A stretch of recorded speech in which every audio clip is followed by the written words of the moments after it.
The following video pertains to the movie Cabin in the Woods, which is excellent, and you should watch it if you are the correct age. Furthermore, this video should also only be watched by, if you're the legal age to be watching that movie in your country. In my homeland of New Zealand, that would be R16. It may be R18 in your home country. The point is, viewer discretion is advised. Please don't watch this if you're not comfortable with talking about a horror movie that involves sex and violence. The monsters used in, at least, the Japanese, Argentine, and of course the American ritual were provided to the facility, to their respective facilities, by the Ancient Ones. Exactly how they did this is unknown, but I have a few theories. 1. The monsters are sent up from the Earth by the Ancient Ones. 2. The monsters had simply been captured by the facility using knowledge of their location and weaknesses provided by the Ancient Ones. 3. The monsters were summoned to their respective facilities, much like the animals beckoned to Noah's Ark. 4. The monsters were simply snapped into existence and based on the monsters of the old world. 5. Animals and people were chosen by the Ancient Ones and mutated into monsters. Or it could be some combination of all 5, who knows. Each monster is a remnant of the old world and the stuff nightmares are made from, suggesting that they, or their ancestors, may have tormented early man to such an extent that humans have an instinctive fear of them. The more fantastical beasts are portrayed as monsters in our myths and legends. The animal-based monsters, both giant and non-giant, may inspire mankind's common phobias towards their benign counterparts. And the humanoid monsters, specifically the ones that look like humans, like these, may act as muses of our own depravity as mortals, or maybe where our despise of these certain behaviors comes from. There are many other monsters that don't fit neatly into these categories, but from a more meta perspective, the filmmakers do have a shit ton of cubes to fill up, and some of the creatures are just direct references to pop culture. But, like I say, it is what it is. The monsters range heavily in size, ability, and personality. However, they are united in their monomaniacal desire to kill humans in their own special way. Each species seems to only acknowledge or work with its own pack, and does not interfere with any other monster or try to snatch a kill from each other. Each monster is equipped with, more or less, its expected power set and personality, along with all the necessary apparatus and weapons they need to kill. Whether the weapons are provided by the facility, or simply came with the creature is unknown. I don't believe the monsters are technically alive. They can move and respond to stimuli, such as getting beaten, and even calculate methods of killing, but I don't think they have free will or a soul, so to speak. There don't appear to be any feeding or watering systems for the creatures, suggesting they simply stay in their current state, almost like NPCs in a video game. They may just sort of stay active in so long as that they aren't defeated. What happens to monsters when they're killed is unknown. The Ancient Ones may send a replacement either of the same species or with a new monster kind altogether. The monster may simply resurrect or heal in due time, or perhaps the organization only has a finite number of beasts to work with, and once they're all expended, it may simply mean that the ritual can't be completed properly and humans are toast. But we do know they can be killed. Here are all the creatures in the custody of the organization. For this list, I've decided to only include monsters that are canonical to the movie, which includes the behind-the-scenes features Alien Beast. The Alien Beast is based heavily on the Xenomorph from the Alien franchise. It likely has similar powers and habits to the young facehugger, killing its victims by jumping onto its face, and it may spray acid blood or spit. It is unknown if the creature is capable of reproducing or aging into a fully mature xenomorph like its cinematic counterpart, or if it literally hails from outer space. It is likely summoned by an alien egg, but it could be some other sort of space-themed object like a space helmet or something. Angry Molesting Tree. The Angry Molesting Tree is a direct reference to the film Evil Dead, which features a possessed tree that violates a woman to death. However, there are other examples of killer trees and plants in pop culture, my personal favorite being the Whomping Willow from Harry Potter. The tree, true to its namesake, uses branches to grab and penetrate its victims. It also may employ some element of camouflage and ambush in its battle tactics. It's unknown what specifically summons the Angry Molesting Tree, but it could be some seeds, leaves, twigs, or anything arboreal, really. The Balding Menace. Two identical versions of this monster are seen perfectly synchronized in the facility. It's difficult to make out what they are, but they are two men in some kind of robe or apron. They are possibly butchers. I think these are just two filler monsters with little to no real specific inspiration to speak of. They're just kind of spooky. They may be summoned by butcher's knives or aprons. The Blob. Based on the sci-fi movie of the same name, the Blob is a gelatinous life form that consumes whatever gets stuck in it. It's probably summoned by a meteorite fragment like the one it hatched from in the source material. The Bride is based on the common trope of horror sequels to focus on the bride of blank, such as the Bride of Dracula, the Bride of Frankenstein, the Bride of Chucky. Her appearance is unknown, but she may resemble a normal, beautiful woman in a wedding dress, or perhaps something more ghastly and tattered, may even switch between both. During the ritual, she may have some backstory about a lost love or the search for a new spouse. She may have a yandere personality with gimmicky weapons like a poison bouquet. We do know she is summoned by the gem necklace on the dress dummy. Bullhead Phantom. This phantom is very similar to the phantoms from Time Bandits. However, animal skull-based monsters are pretty common. Many depictions of Wendigos featuring skinless skulls, or even the Welsh Christmas character Mari Lwyd, judging by the wizardy robes of the Bullhead Phantom, may use a combination of magic and goring with its horns to kill its enemies. It may be summoned by a replica of the skull. Clowns. The clowns are inspired by numerous villainous clowns and the phobia thereof, such as Pennywise from Stephen King's It, Batman's arch-nemesis, the Joker. Even though the board says clowns, plural, we only see one. There may be a troupe of clowns, each with unique personalities and modus operandi for killing. Other possibilities are that they are simply multiple identical clowns, much like the Balding Menace, or there is only one and the board simply has a writing error. Or other clowns may have simply been killed off in a failed ritual, or during a security incident.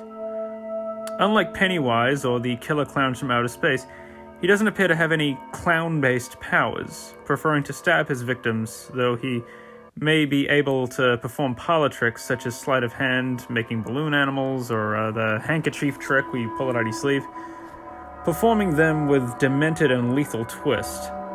The clowns are summoned by the fortune-telling machine. Creature with patented segments of armor on its head.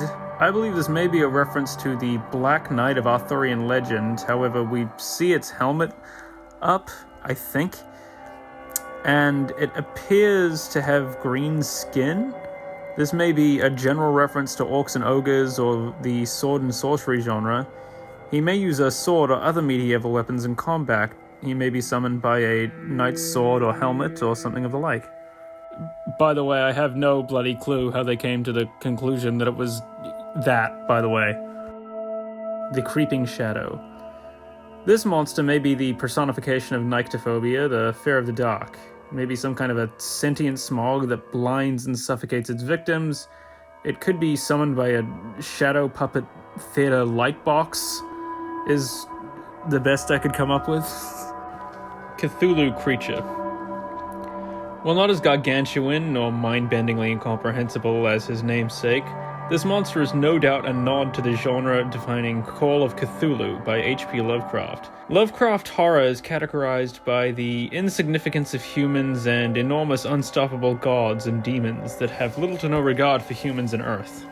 Cabin in the Woods' Ancient Ones are almost a perfect fit for the genre, except for their anthropomorphic shape over the arm. It may be summoned by a Necronomicon, a ship in a bottle, as a nod to Cthulhu's attack on a ship in the story. Cyclops. Cyclopses are a race of giants from Greek myth. Like most other giants, they are brutish, feed on humans and animals. The most famous cinematic Cyclops is the claymation puppet from Seven Voyages of Sinbad. However, other one-eyed monsters such as the Beholder, the Dalek, Ghost Freak from Ben 10, Bill Cipher, or even the more gregarious Mike Wazowski have popped up in movies from time to time. The Cyclops most likely bashes the crap out of the archetypes, but it's not unheard of for one-eyed characters to use psychic powers or lasers, so perhaps the Cyclops may employ those as well. The Cyclops may likely be summoned by an eye or some sort of Greek mythological artifact. Perhaps the Trident, as they are said to be the children of Poseidon. Dark Spirit. This seems to be a darker version of the Wraith, or perhaps this is a ghost who died in a more melancholic way than a violent way, like dying of grief, dying during childbirth, or from some chronic condition. This ghost may simply drain the life out of you to mirror its less gory death. I'll go into a more generic ghostly items later in the list, but for this character I think something dreary like a poem or an obituary could summon it. Deadites. Yet another reference to the Evil Dead. The Deadites are corpses reanimated and puppeted by demons, with wacky, over-the-top personalities. Well, while their summoning artifact is technically unconfirmed, they're almost certainly summoned by the Necronomicon, just as they are in the Evil Dead franchise. Anything else would be a complete, it would be dumb. Demons. Only mentioned on the whiteboard and never seen making a visual appearance in the movie, demons are common monsters in fiction, mythology, and even major religions. You're probably a part of one of those. They may have powers of possession, pyrokinesis, possibly the ability to pass through solid objects. Their appearance likely resembles the traditional depiction of a demon in art and pop culture, with red skin, horns, wings, pointy tails, and they may even carry pitchforks. Other possible interpretations might be fallen angels, Baphomet, Pazuzu, either the idol or even the cinematic depiction from The Exorcist. They may also just be an ethereal, telekinetic, invisible force to the human eye, or even resemble some possessed humans, but those last two seem less likely. The former because it doesn't really fit in well with the slasher movie theme of the ritual, and the latter because it's pretty similar to the Deadites as is. They may be summoned by an idol, much like Pazuzu from the Exorcist franchise. There may also be some sort of object with like a pentagram or some upside-down cross or some other pseudo-satanic symbol. Dismemberment goblins. While most creature features are about one big monster with a vicious bloodlust, the basis of this monster species is films about multiple little monsters that prefer to wreak deadly mischief. Films like Critters, Gremlins, Ghoulies, and to a lesser extent even Mars Attacks. The dismemberment goblins, as you would expect, mutilate their victims both with saws and by hand. Chains and dismembered dolls are seen in the attic. Either of those could summon the goblins. The Doctors. The Doctors are inspired by the trope of the mad scientist and the common phobias of medical professionals and procedures. Mad scientists like Dr. Moreau from the Island of Dr. Moreau, Dr. Frankenstein, or even whatever the hell the doctor from the Human Centipede is called, for example.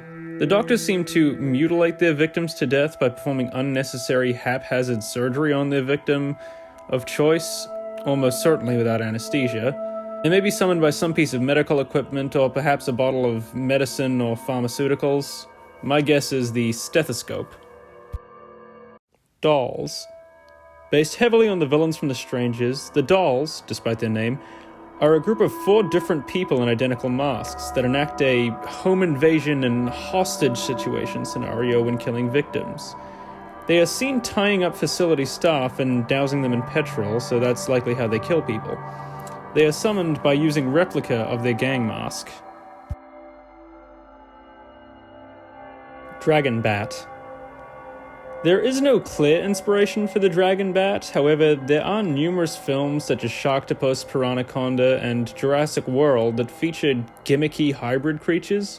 Furthermore, mythology and folklore are rich with hybrids like the chimeras, hippogriffs, and capricorns. It could be a more creative approach to the fear of bats, or even some sort of Mothman-like cryptid. The dragon bat kills its victims by catching the scent of a person, hunting them, and eating them. It may or may not have the power to breathe fire or use echolocation. It may be summoned by a set of fangs or similar bat remains.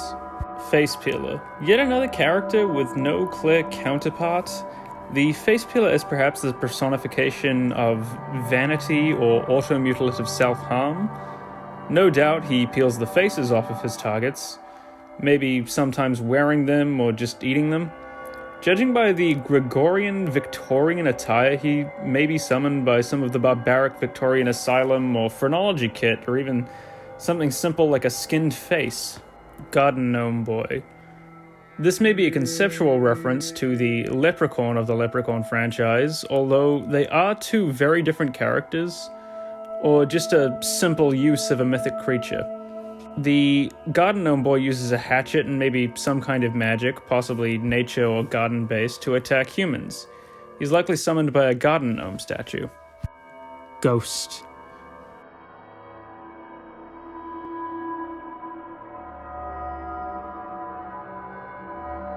Ghosts are so ubiquitous in horror and myth that I don't even think it requires an explanation where it comes from or what its powers are. Rituals with the ghost may have a much slower pace, the ghost performing subtle spooky actions to drive the archetypes out, culminating in a massacre when they ultimately ignore the omens. An urn of ashes, tombstone, or perhaps something personal like something that may have belonged to the deceased may summon the ghost.